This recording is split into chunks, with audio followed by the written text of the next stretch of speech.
Assalamualaikum warahmatullahi taala wabarakatuh. Alhamdulillah. Wassalatu wassalamu ala sayyidina wa habibina wa syafi'ina Rasulillah Sayyidina Muhammad bin Abdullah wa ala alihi wa sahbihi man walah wa la hawla wa la quwwata illa billahil aliyyil azim. Alhamdulillah. Kita bersyukur kepada Allah Subhanahu wa taala atas nikmat kita dapat berkumpul bersama. Kita bermohon moga-moga kita dapat berkumpul dengan baginda Rasulullah sallallahu alaihi wasallam kelak di akhirat. Kita bermohon dengan berkat kita berkumpul bersama pada malam ini menjadi sebab dikurniakan kepada kita hati yang cinta, hati yang rindu kepada baginda Rasulullah sehingga layak untuk kita bersama dengan Rasulullah sallallahu alaihi wasallam kelak berahmatika ya arhamar rahimin. Muslimin dan muslimat yang dirahmati oleh Allah, kita berada dalam bulan yang penuh dengan barakah. Dan kita pun telah mendengar peringatan daripada para asatidzah kita yang mengingatkan kita tentang Nabi kita Rasulullah sallallahu alaihi wasallam, Nabi Muhammad sallallahu alaihi wasallam, yang mana setiap umat, setiap daripada kita umat Nabi Muhammad perlu sentiasa ingat kepada Rasulullah. Kita dianjurkan untuk memperbanyakkan salawat kepada baginda Rasulullah agar ingat kepada Allah dan juga baginda Rasulullah sallallahu alaihi wasallam. Kita dianjurkan untuk memperbanyakkan mengenal akhlak, sifat yang segala berkaitan dengan Rasulullah agar hati kita berada di dalam keadaan tenang, hati kita berada di dalam keadaan bahagia karena hanya melalui baginda Rasulullah kita akan dikurniakan Allah kebahagiaan yang sebenar. Disebutkan dalam firman Allah Subhanahu wa taala, Allah berfirman, "Ya ayyuhalladzina amanu taqullaha wal tanzur nafsum ma qaddamat lighad. Wattaqullaha innallaha khabirum bima ta'malun." Allah Subhanahu wa taala mengingatkan kepada kita, wahai orang-orang yang beriman, bertakwalah kamu kepada Allah. Setelah itu muhasabah, pikir apa yang kelak engkau mempersiapkan diri untuk membawa kepada alam yang seterusnya. Alam al-barzakh, alam akhirah. Dikedepankan takwa kepada Allah, wahai orang yang beriman, karena at-taqwa kata Nabi tempatnya di hati. At-taqwa hahuna, at-taqwa hahuna, at-taqwa hahuna. Khitab daripada Allah kepada orang yang beriman, menunjukkan orang yang beriman ini akan faham apa yang diinginkan oleh Allah Subhanahu wa taala kepada kita. Bahkan tidak cukup hanya dengan setakat beriman tetapi takwa kepada Allah. Sehingga dengan ketakwaan kita kepada Allah, takut kita kepada Allah, pengagungan kita kepada Allah Subhanahu wa taala, barulah kita akan tergerak untuk muhasabah, memikirkan apa persiapan yang akan kita bawa untuk yaumul qiyamah, untuk hari akhirah kelak. Apa persiapan yang kita akan membawa kepada alam al-barzakh kita. Dan diulang lagi, wattaqullah, ingat, takutlah engkau kepada Allah. Menunjukkan perkara ini agung, ini perkara besar. Setiap daripada kita pasti akan kembali kepada Allah. Jika hanya sebatas kehidupan dunia yang kita kejar, yang kita berlumba satu sama lain, seolah-olah kita akan hidup selamanya, diingatkan oleh Allah, orang beriman, takut kepada Allah, ingat kepada Allah, engkau akan kembali kepada Allah. Apakah persiapan? Allah menyebutkan, mengingat, wal tanzur nafsum ma qaddamat. Seseorang itu masing-masing tengok diri sendiri. Apa persiapan yang engkau telah siapkan untuk pergi kepada alam yang seterusnya? Allah Maha mengetahui. Muslimin muslimat yang dirahmati oleh Allah, juga kita renungkan persiapan yang terbesar bukan hanya setakat ibadah. Bukan hanya setakat ibadah luaran. Akan tetapi persiapan yang terbesar adalah apabila hati mempunyai cinta yang jujur dan ikhlas kepada Rasulullah SAW. Hati yang cinta dan jujur kepada orang-orang salihin, kepada orang-orang yang dekat kepada Allah. Jika disebutkan salafun salihin pernah berkata, kalau kita beribadah 70 tahun di depan Ka'bah. Zaman sekarang orang kecoh, masing-masing nak pergi Ka'bah, nak pergi ke Makkah. Pergi ke Makkah, pergi untuk nak melakukan tawaf, pergi, Masya Allah, Alhamdulillah. Tetapi disebutkan oleh salafun salihin, kalau 70 tahun kita beribadah di depan Ka'bah sekalipun, kita tidak akan dibangkitkan oleh Allah kelak di yaumul qiyamah kecuali dengan bersama siapa kita cinta.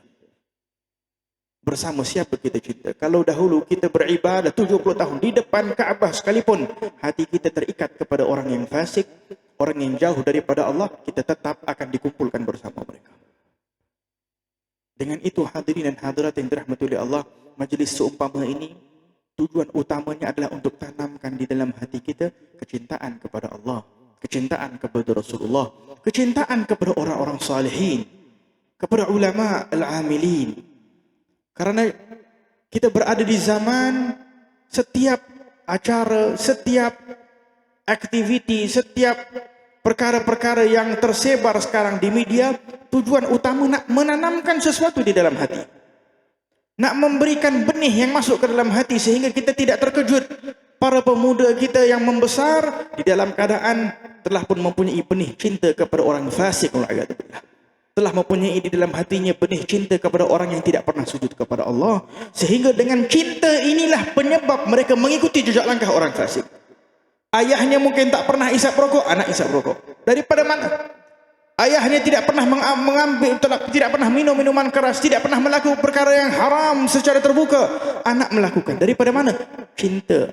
Benih cinta telah tertanam di dalam hati melalui apa yang dilihat, melalui apa yang didengar. Dan ini fitnah besar. Kalau masih ada orang yang mengingatkan kita bahawa majlis seumpama ini bid'ah, tak boleh dilakukan, ini orang sangat jahil. Karena kita tanya balik kepada dia, ini masalah ummah yang terjadi, apa solusi yang dia ada untuk nak lakukan, untuk nak menyelesaikan? Apa solusi yang dia ada untuk nak dianjurkan agar orang bertaubat kepada Allah, agar kita dapat tanam cinta kita kepada baginda Rasulullah SAW? Solusinya daripada mana? Maka dengan itu, ini adalah merupakan salah satu solusinya yang telah diasaskan oleh orang-orang yang jujur kepada Allah. Diasaskan oleh orang-orang salihin sebelum kita, daripada generasi kepada generasi, yang telah menjadi sebab begitu banyak orang-orang masuk di dalam agama Islam, masuk di dalam hidayah oleh Allah Subhanahu wa taala.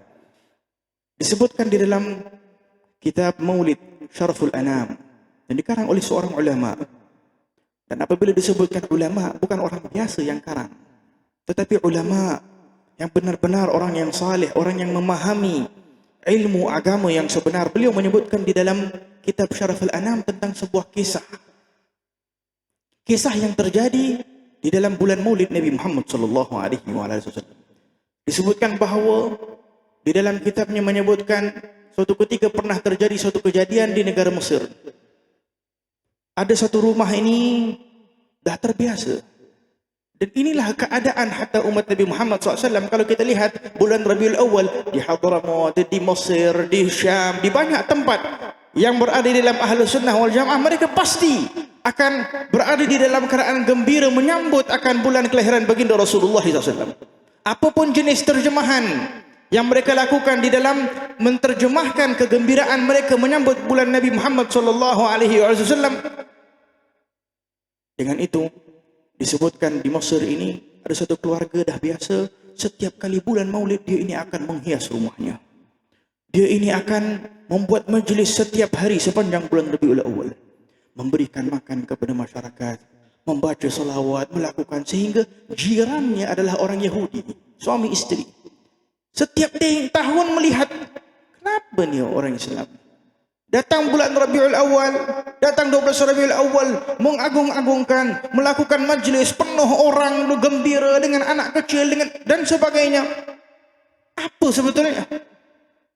Ditanya oleh isteri terhadap suaminya, suaminya berkata, mereka beriktikad bahawa bulan ini adalah bulan kelahiran Nabi mereka, Nabi Muhammad SAW. Apabila melihat keadaan tersebut, yang merupakan hakikatnya hadiun Nabi SAW. Orang-orang salihin sebelum kita, bila mana mereka melakukan majlis maulid Nabi Muhammad SAW, di dalam majlis maulid tersebar nur cahaya. Cahaya daripada mana? Cahaya daripada ajaran baginda Rasulullah. Cahaya daripada berzikir kepada Allah. Cahaya daripada bersalawat kepada baginda Rasulullah sallallahu alaihi wasallam. Cahaya hatta memberi makan kepada para tetamu yang merupakan ajaran baginda Rasulullah SAW. Kata Rasulullah SAW dalam hadis, barang siapa yang beriman kepada Allah dan hari akhirat, falyukrim dhaifahu, muliakan tetamu. Sehingga salafun salihin, para ulama berkata, tidak ada dinamakan mubadzir. Dua perkara. Dua perkara tidak dinamakan mubazir, yaitu dikeluarkan harta dan dikeluarkan apapun yang diboleh untuk sedekah, dan yang kedua untuk ikramut dhaif, untuk memuliakan tetamu, tidak akan ada dinamakan sia-sia. Dengan itu kita dapat melihat begitu banyak orang-orang salihin sebelum kita. Kata guru kita, kalau melakukan majlis maulid kadang sembelih 200-300 ekor kambing. Sebelum itu juga Habib Umar bin Hur Al-Attas di Indonesia beratus ribu ekor kambing. Sebelum itu Sultan Muzaffar yang pertama melakukan majlis maulid beribu ekor kambing dan sebagainya. Tidak ada istilah mubazir di dalam memuliakan tetamu. Tetamu siapa? Bukan datang untuk nak menunjuk rumah kita, bukan datang untuk nak menunjuk kenderaan kita, bukan datang untuk nak menunjuk apa yang ada di dalam rumah kita, tetapi datang untuk nak mengenalkan mereka kepada Rasulullah. Datang untuk nak membuatkan mereka bersalawat kepada Rasulullah. 1400 tahun Nabi Muhammad meninggalkan kita. Kita perlu untuk ada kawasan, daerah, tempat, manusia yang mengingatkan kita kepada Rasulullah SAW. Dengan itu diasaskan majlis-majlis seumpama ini. Maka orang Yahudi tersebut, orang istrinya bertanya kepada suaminya, maka suaminya berkata mereka merasai bahawa ini adalah bulan kelahirannya Nabi mereka. Tertanya-tanya, di dalam hati tergerak-gerak. Pada waktu malam dia tidur. Di dalam tidurnya dia bermimpi seolah-olah berada di dalam sebuah keadaan yang mana orang-orang masuk kepada rumah si jiran tadi. Berkumpul beramai-ramai masuk ke dalam rumah si jiran. Dia pun masuk dan melihat seperti adanya majlis di dalam rumah tersebut, dan melihat orang-orang sedang berkumpul dan ada seorang yang begitu tampan, yang begitu bercahaya ada di dalam majlis.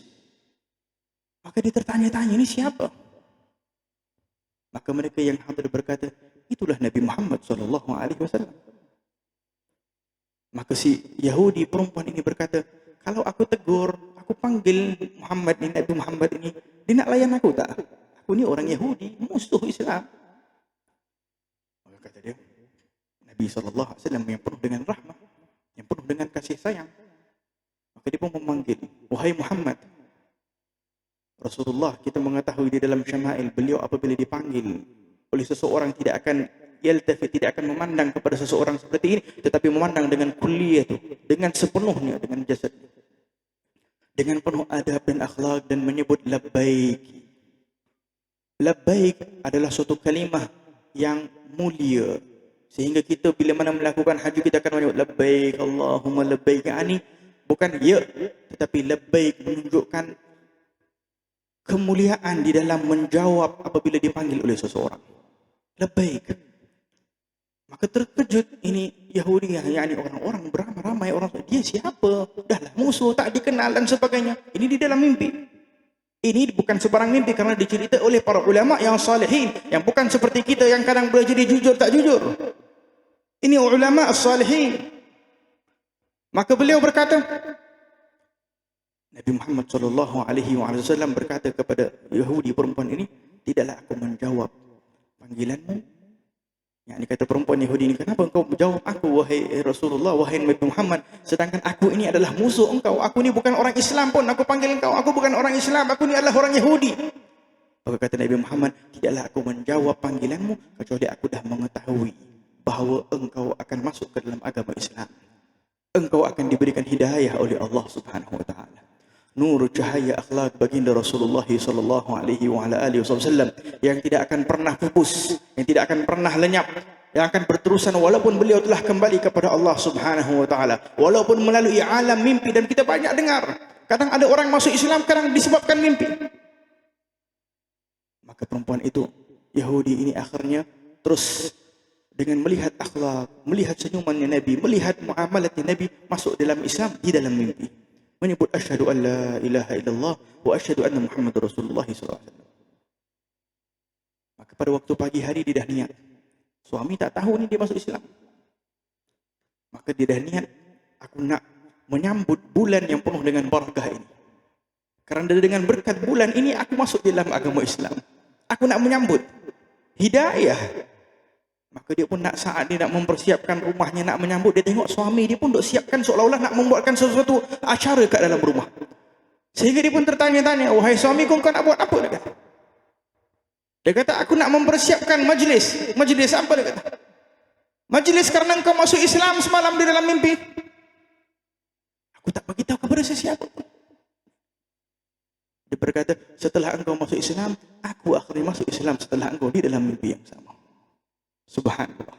Suami istri akhirnya masuk ke dalam agama Islam. Berkat bulan Maulid Nabi Muhammad SAW. Berkat kegembiraan terhadap Maulid Nabi Muhammad SAW. Dengan itu apa tadi kita dengar tadi daripada Abdurrahman Al-Musawa yang menceritakan Al-Habib Muhammad bin Abdul Maliki, ulama kita yang kita kenal. Datuk beliau yang menceritakan, dan cerita itu disebutkan cerita yang sahih. Beliau sendiri melihat keadaan tersebut. Menunjukkan perkara-perkara yang ajaib, yang bukan sahaja sebatas akal fikiran dan logik yang zaman sekarang orang-orang mengejar. Apa yang tak logik, letak tepi. Agama bukan hanya sebatas logik.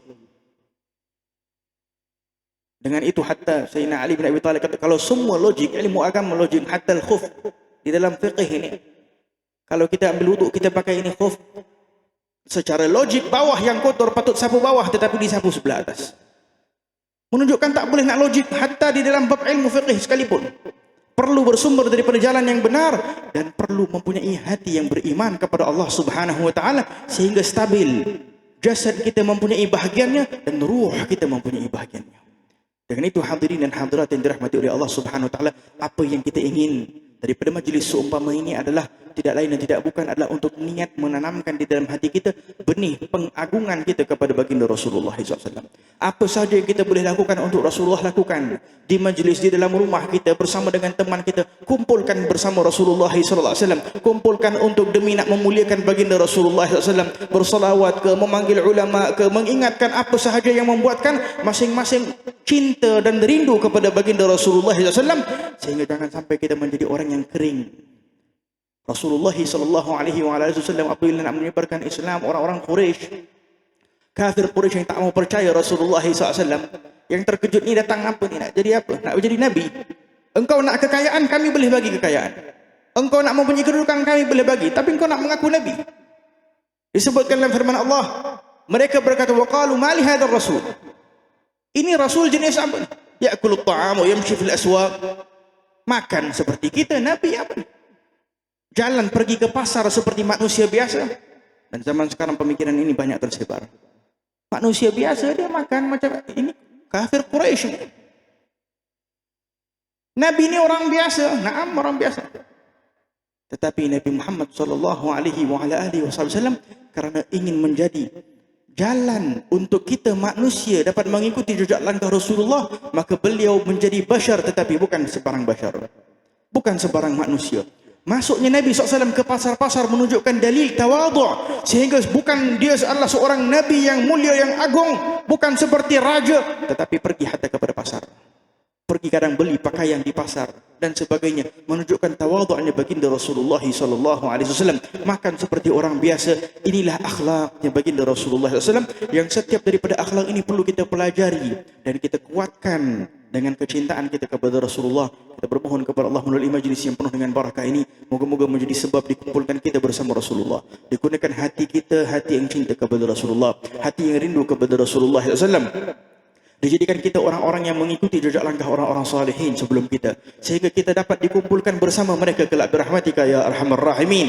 Kami dan keluarga kami ya Allah, kami dan hadirin dan hadirat, muslimin dan muslimat, birahmatika ya arhamar rahimin. Ya Allah, Allahumma ja'al jam'ana hadha jam'an marhuma wa tafarruqna bihi tafarruqan ma'zuma wa la taj'al hadu minna syaqiyyan wa la mahruman wa la matrudan birahmatika ya arhamar rahimin. Ihdina ila tariqil mustaqim, ihdina ila tariqil haqq, ila tariqis shawab, ila tariqir rasyad birahmatika ya arhamar rahimin. Aghfir dhunubana واستر عيوبنا واملأ قلوبنا بحبك وحب حبيبك سيدنا محمد صلى الله عليه وسلم برحمتك يا أرحم الراحمين. Berkat هذا الشهر العظيم ya arhamar rahimin. Ya Allah, Tuhan kami angkat tangan dan bermohon kepadamu ya Allah. Berkat orang-orang tua kami yang hadir bersama di dalam majlis ini ya Allah. Berkat kami meyakini bahawa mesti ada orang-orang yang lebih saleh, yang lebih salihah yang hadir di dalam majlis umpama ini ya Allah. Keberkatan mereka ya Allah yang hadir, yang mana doa mereka yang dikabulkan oleh Allah, kabulkan doa kami semua ya Allah. Masukkan kami dalam daerah orang-orang salihin walaupun kami bukan orang yang saleh ya Allah, walaupun hati kami penuh dengan segala macam penyakit, kami bermohon dengan berkat bulan Maulid Nabi Muhammad SAW, dengan berkat kita mengagungkan Rasulullah, dengan berkat adanya orang-orang salihin yang mengagungkan baginda Rasulullah dengan penuh kejujuran dan ikhlas, moga-moga mengalir juga cahaya keikhlasan dan kejujuran kepada hati kami ya Allah. Kami katakan dan bermohon kepadamu ya Allah, kurniakan setiap daripada kami ya Allah sihah wal afiyah, dipanjangkan umur dalam keadaan taat kepadamu ya Arhamar Rahimin, dijadikan kami ya Allah orang-orang yang insya Allah dipilih setiap daripada kami untuk mendapat husnul khatimah, husnul khatimah, husnul khatimah, dikumpulkan bersama baginda Rasulullah, dapat minum daripada tangan baginda Rasulullah, dapat minum daripada telaga baginda Rasulullah sallallahu alaihi wasallam, berahmatika ya Arhamar Rahimin, ya Rahimal Masakin, ya Hayyu ya Qayyum ya Allah. Kami bermohon kepadamu ya Allah, jadikanlah ya Allah majlis-majlis umpama ini ya Allah, majlis yang akan menyebarkan kebahagiaan, menyebarkan kasih sayang ya Allah, menyebarkan rahmah ya Allah kepada umat Nabi Muhammad sallallahu, kepada umat Nabi Muhammad sallallahu alaihi wasallam, dan kepada orang-orang yang berada di negara kami ya Allah, sehingga majlis seumpama ini menjadi asbabul hidayah ya Allah, menjadi asbab taubah kepada orang-orang lain ya Arhamar Rahimin. Rabbana zalamna anfusana wa illam taghfir lana wa tarhamna lanakunanna minal khasirin. Rabbana atina fid dunya hasanah wa fil akhirati hasanah wa qina adzabannar. Moga-moga Allah Subhanahu wa taala berkati dan panjangkan umur orang-orang tua kita, amin segaf, dan orang-orang tua kita yang hadir, yang kadang berada di dalam hadirin, moga-moga dipanjangkan dalam keadaan sahah wal afiyah ya Arhamar Rahimin. Dan moga-moga Allah berkati insyaallah masjid ini dalam keadaan membawa barakah dan menjadi asbab al-hidayah ya Arhamar Rahimin. Wa sallallahu ala sayyidina Muhammadin wa ala alihi wa sahbihi wasallam, walhamdulillahirabbil alamin. Allahu